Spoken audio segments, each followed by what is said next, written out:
Honorable Head Chancellor Dr. Ramchandra Jha, our MLA Sanjay Sarao, Dr. M.K.S, Dr. Mithila Jha, honored guests and friends. I wish to thank you all for the great honor bestowed on me. And some time back, Dr. Mithila Jha rang me up on behalf of Dr. M.K.S and asked me if I would agree to preside over today's function. I, in my selflessness, said yes, even though I felt that this honor should go to a person infinitely more worthy than me. The Kalyani Foundation, as you know, was established as Mahani Rani Kamsundari Devi, the widowed wife of the late Maharaja Dhiraj Kameshwar Singh of Darbhanga. The Maharani lives a dignified, secluded life of a Hindu widow, away from all cravings for attention and publicity. She yet does not fail to patronize intellectual pursuits, of which this foundation is an example.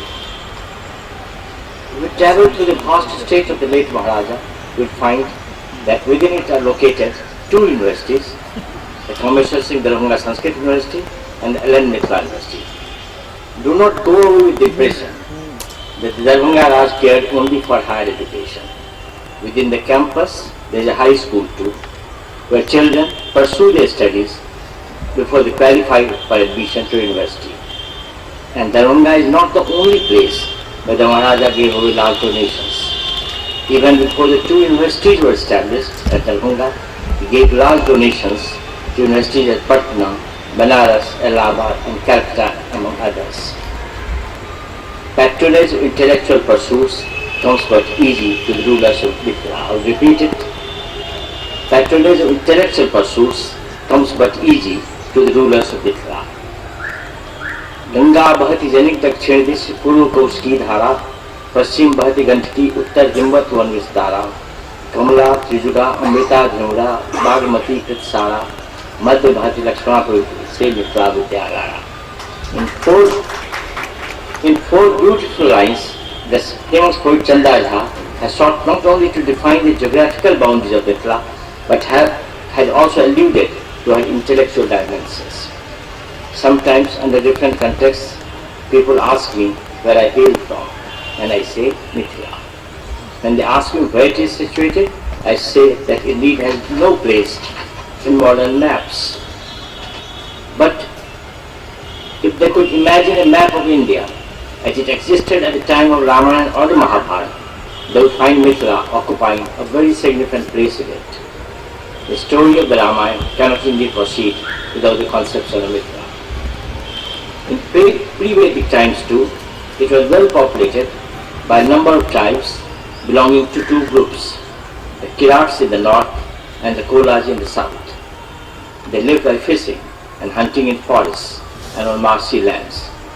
Sometime in 1500 to 1600 BC, one Madhav Videh, together with his companions, crossed the river Sadanira or Gandak from the west and established his kingdom in Mithila. These people had a high standard rural civilization. They knew agriculture and cattle rearing. The descendants of King Videh ruled Mithila for a long time. The aboriginals of the land participated in their agricultural activities and were absorbed in the society. The descendants of this clan came to be called the Janaks. The most well-known of this line was the father of Sita, who was an erudite scholar and a lover of intellect. Yajnavalkya was perhaps the most important among his court luminaries.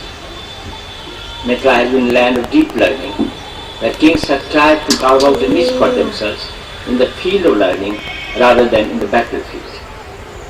Of the 6 orthodox systems in Hindu philosophy, 4 had their origin in Mithila. Even unorthodox systems like Jainism and Buddhism reached their pinnacle in Mithila.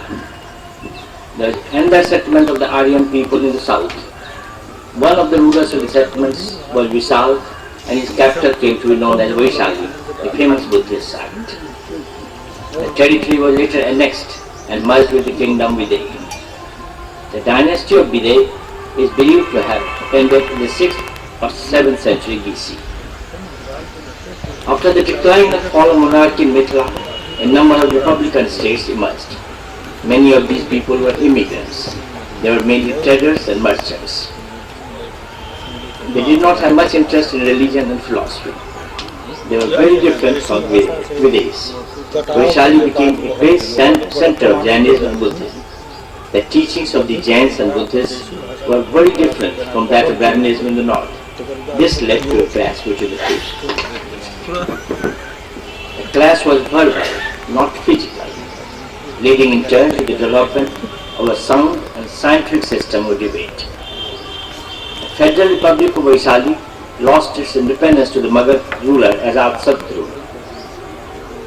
516-489 BC. The federation ended in 446 BC. You may have some problems with the dates, but I am only mentioning the dates that are usually accepted.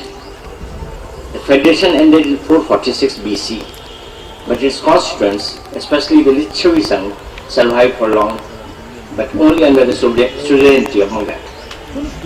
In 635, Pren Sangh found Vaishali in a state of ruin. Brahmanism was again supreme. Immigration to a new and prosperous land is a fact of life. Mithila was enriched by immigration from different sources. There was but little immigration of Mithila, except for a colony in China, Yunnan, where some towns were named Mithila and Vidai, and perhaps in Indonesia too. So when Dr. Agarwal said that perhaps people from Mithila would not cross seas, they could possibly reach Yunnan overland, but how could they reach Indonesia? But I will quote you. Okay. I correct myself. I have said Dr. Agarwal quoted somebody when I go there. So perhaps they were. Well, even as these developments were taking place in southern Mithila, the north was preparing itself to take on the events on an intellectual plane. Voluminous literary works on rituals, law, philosophy, and Dharma Shastra were produced. After the end of the last of the Janaks and end of the republican states, there was no trace of kings, but the people lived happily under the guidance of learned men and the Pandits. People lived in a state of happy anarchy. There was no kingdom, no king, no magistracy, and no crime. न राज्यम न चरादासी न दंडो न सधानिका धर्मेरे प्रजा सर्वा रक्षन्ते परस्पर. I will repeat it. न राज्यम न चरादासी न दंडो न सधानिका धर्मेरे प्रजा सर्वा रक्षन्ते परस्पर. There was no kingdom, no king, no majesty, and no crime. But this state of utopia could not last for long. There would always be invaders in such a state. Invaders from outside found Mithila a soft and easy target, and she found herself in a state of chaos. Frequent floods, famines, and all kinds of exploitation made life in Mithila increasingly difficult. Under later kings, however, things began to look up again. Mithila now had her own kings. These kings again were lovers of learning and literature. The Panji system came into vogue, especially for the Brahmins, expecting much of modern science in this field. Jyotirishwar and Vidyapati, with their vast contributions, turned Maithili into a literary language. Mithila was later divided into two.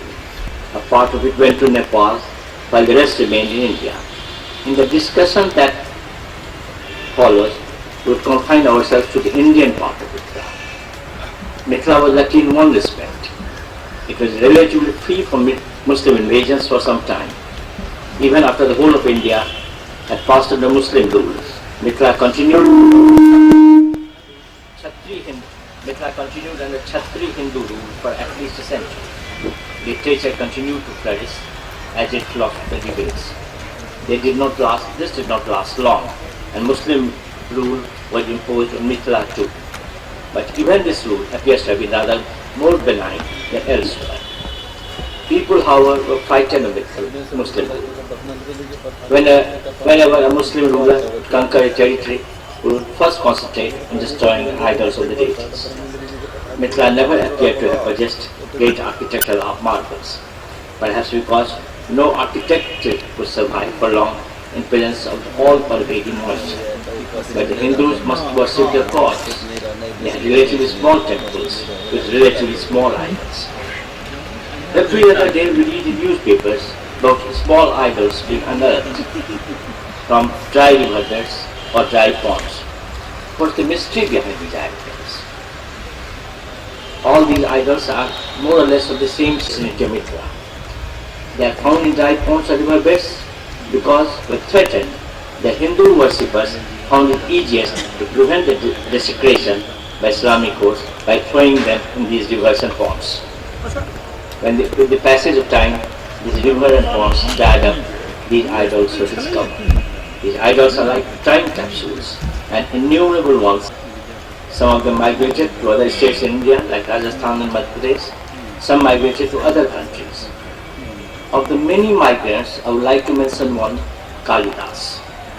We can argue endlessly whether he was a Maithil or did he indeed not belong here. Let us assume for a moment that he was indeed a Maithil.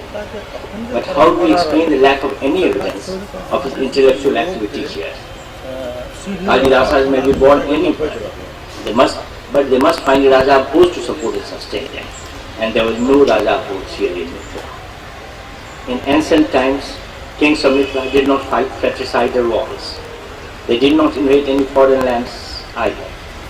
Many were erudite scholars themselves, and they took pride in supporting and nurturing literature and philosophy. People in general feared the ire of the sages more than that of a king. But the land later became barren in the field of intellectual activity, and scholars and pundits began emigrating from Mithila. Economic deprivation only quickened the rate of migration. Not only the likes of Kalidas, but even lesser scholars tried to move to greener pastures. Immigration has affected not only the intelligentsia, but also the labor. The students too are moving out to distant lands in quest of quality education. It is curious indeed that people in different states and localities often hesitate against people moving in, and they should actually be concerned when people from their land start moving out. How do you write a history of Mithila?